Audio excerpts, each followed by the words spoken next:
You know that feeling, right?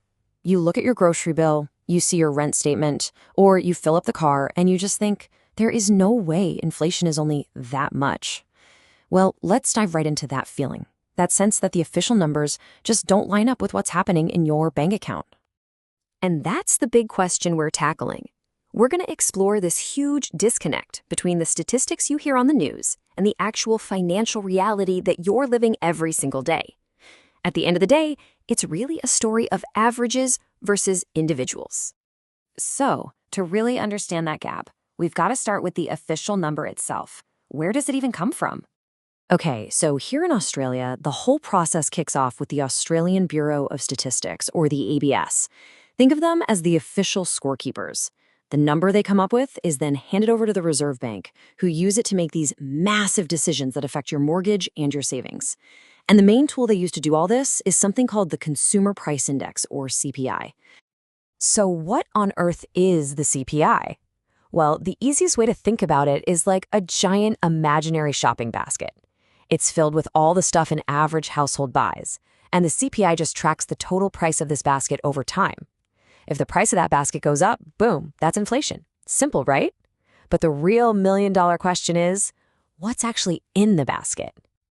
Now, this isn't just some number they pull out of a hat. The ABS has a really clear four-step process to get to that one single inflation number that makes all the headlines.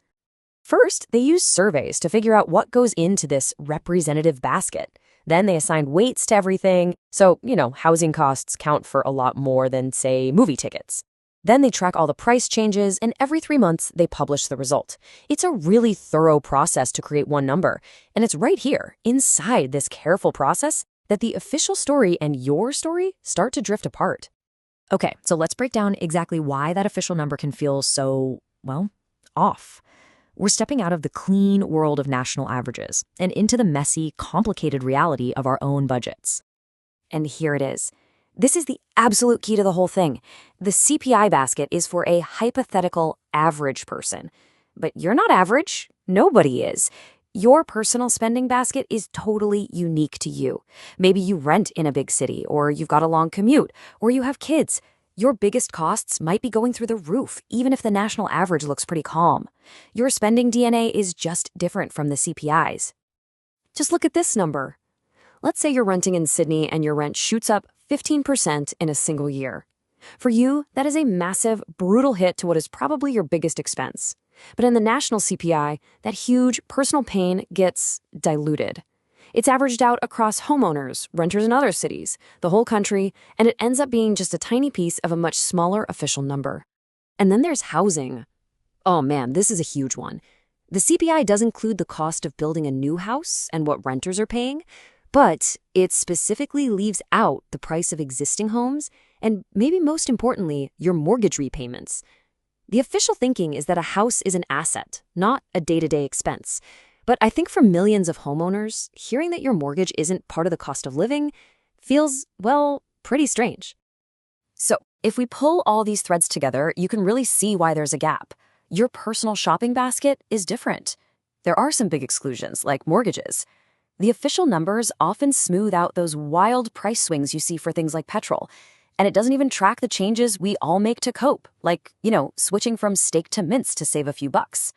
So the point of all this isn't to say the official number is wrong or fake news. It's not. It's just that we're really talking about two totally different types of inflation, and each one has a completely different job to do.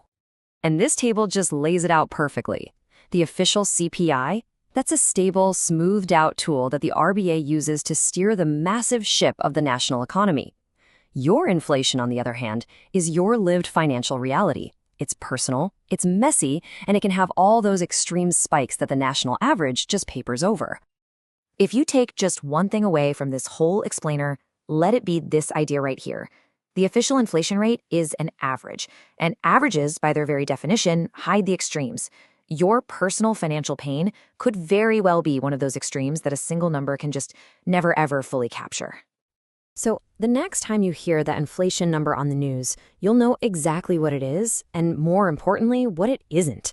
It's a vital tool for the economy, for sure, but it is not a perfect measure of your reality, because at the end of the day, the only rate that really matters is the one that guides your own budget.